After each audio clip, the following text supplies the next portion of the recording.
তো আমি বললাম যে আপনার এই প্রশ্ন থেকে আমাদের সবার শেখার আছে যে মুসলমান নিজের দায়িত্ব, নিজের যে অধিকার সেটা যদি পেতে তার কোনো প্রকার তাকে সেটা আদায় করতে কেউ ত্রুটি বিচ্ছুতি করেও, যে আমার অধিকার কেউ আদায় করছে না, ত্রুটি বিচ্ছুতি করছে, অন্যায় করছে, সে দেখবে যে আমার দ্বারা কারোর অধিকার নষ্ট হচ্ছে কিনা। এর নাম হলো মুসলমান। আমরা আজকাল সবাই অধিকার সচেতন কিন্তু কর্তব্য সচেতন না।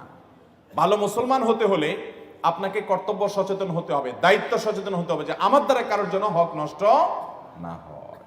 চেষ্টা করবো তো ইনশাআল্লাহ। আল্লাহ তাআলা আমাকে আপনাকে আমাদের সবাইকে এটি মেনে চলার তৌফিক দান করুন। এই একটা আরজ আমি রাখলাম আজকের মাহফিল থেকে। আমরা প্রত্যেকের সাথে এই জিনিসটা নিয়ে যাই যে এখন থেকে আমি কারোর কষ্টের কারণ হবে না। সেটা আমার বন্ধু বান্ধব হতে পারে, প্রতিবেশী হতে পারে, মা বাপ তো বটেই, সেটা স্বামী স্ত্রী হতে পারে, সেটা আমার অফিসে কলিগ হতে পারে, পথচারী হতে পারে, বাসে আমার পাশে সিটালা হতে পারে। আপনি দেখবেন যে ওই যে চেয়ার কোচ বাসগুলোতে যদি চড়েন, অভ্যাস থাকে কারোর, তো দেখবেন প্রায় সময় কেওয়াজ বাদে কি হয়েছে, একজনের সিট ডাউন করে দিছে, একটু বেশি ডাউন করে দিছে, পিছনে যে সিট আছে তার বুকের উপর পড়ে গেছে সিটটা, তো মারে জোর করে ধাক্কা। এ ভাই আপনি পাগল হয়ে গেছেন নাকি? আমার গায়ের উপরে এসে আপনার সিট পড়ছে, আপনি কি চোখে দেখেন না কিছু? আবার সে পিছনের দিকে কল্লাটা উল্টে দেখা বলে, ভাই আপনার কি সমস্যা, আপনার তো আপনি সহায় দেন। হয় কি হয় না বলেন?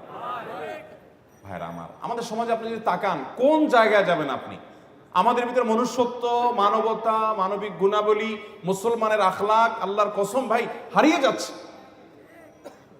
নাই।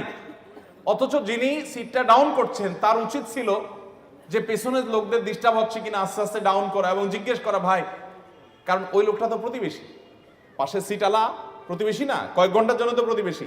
আর নবী সাল্লাল্লাহু আলাইহি সাল্লাম বলেছেন, যে ব্যক্তির কষ্ট থেকে তার প্রতিবেশী নিরাপদ থাকে না, প্রতিবেশীকে কষ্ট দেওয়া থেকে যে ব্যক্তি বিরত থাকে না, সে ব্যক্তি